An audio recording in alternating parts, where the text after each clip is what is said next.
Hello అండి అందరికీ welcome back to our channel. Egg masala gravy curry చాలా సార్లు చేసి ఉంటారు కదా, ఒక్కసారి ఈ స్టైల్లో చేసి చూడండి, టేస్ట్ అదిరిపోతుంది అంతే. ఇంకా ఫస్ట్ ఎగ్స్ బాయిల్ చేసుకుందాం. లో ఫ్లేమ్లోనే ఉడికించుకోవాలి. కొంచెం సాల్ట్ వేసుకొని ఉడికించుకోండి, ఎగ్స్ పొట్టు కూడా ఈజీ వస్తుంది. ఆ తర్వాత ఒక పాన్ పెట్టేసుకోండి, ఒక 1/2 ఆయిల్ వేసుకొని కట్ చేసుకున్న ఉల్లిపాయలు, కట్ చేసుకున్న పచ్చిమిర్చి, కొంచెం అల్లం ముక్కలు, ఒక 10 నుంచి 15 దాకా ఎల్లిపాయలు వేసుకొని మంచిగా ఫ్రై చేసుకోండి. ఆనియన్ పింకిష్ కలర్ వచ్చేంత వరకు వేయించుకోవాలన్నమాట.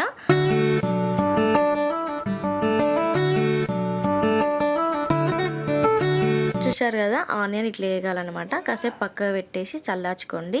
ఆలోపు ఎగ్స్ పొట్టు తీసేసుకొని ఇట్లా సైడ్స్కి ఘాట్లు పెట్టేసుకోండి. ఎగ్స్కి ఇట్లా ఘాట్లు పెట్టుకోవడం వల్ల ఇంకా గ్రేవీ అంతా అందులోకి వెళ్ళి ఎగ్స్ తినేటప్పుడు టేస్ట్ అనిపిస్తాయి అనమాట. ఆ తర్వాత ఒక కడాయిలో ఒక 1/2 ఆయిల్ వేసుకొని పసుపు, ఉప్పు, కారం వేసుకోండి. ఆయిల్ ఎక్కువనే వేసుకోవాలి, ఎందుకంటే ఎగ్స్ కడాయికి ఇట్లా అంటుకోకుండా సపరేట్గా ఫ్రై అవుతాయి అనమాట. ఎగ్స్ని అటు ఇటు తిప్పుకుంటూ ఫ్రై చేసుకోండి.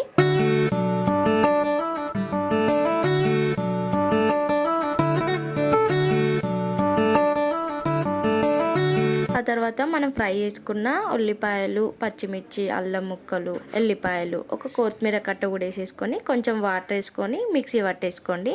ఆ తర్వాత ఒక ప్యాన్ పెట్టేసుకోండి. ఆయిల్ హీట్ అయిన తర్వాత జీలకర్ర, దాల్చిన చెక్క, ఇలాచి, లవంగాలు, మిరియాలు ఇవి కూడా మంచిగా వేగిన తర్వాత మనం పట్టుకున్నాం కదా గ్రేవీ అంతా అందులో వేసేసుకొని మంచిగా ఫ్రై చేసుకోండి.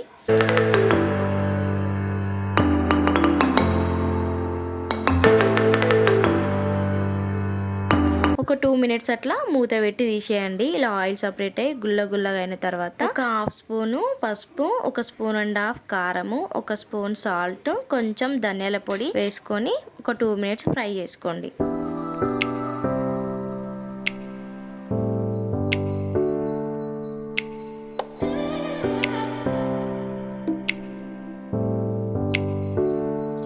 ఇలా ఆయిల్ సపరేట్ అయిన తర్వాత ఒక 2 టేబుల్ స్పూన్ల పెరుగుని వేసుకోండి. ఇలా పెరుగుని వేసుకోవడం వలన కర్రీ అనేది చాలా టేస్టీగా ఉంటుంది.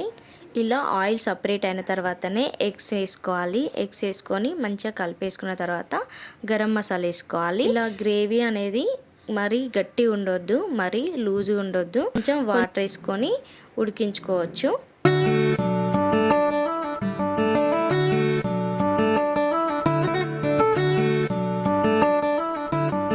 వాటర్ వేసుకున్న తర్వాత ఒక 2 మినిట్స్ మూత పెట్టి తీసేయండి. అంతే, ఇంకా egg masala gravy curry ready అనమాట. కొత్తిమీర జల్లేసుకోండి. ఇంకా చపాతీలోకి, జీరా రైస్కి, బగారా అన్నంకి సూపర్ కాంబినేషన్ అనమాట. వీడియో నచ్చితే తప్పకుండా సబ్స్క్రైబ్ చేసుకొని లైక్ చేయండి, షేర్ చేయండి, కామెంట్ చేయండి.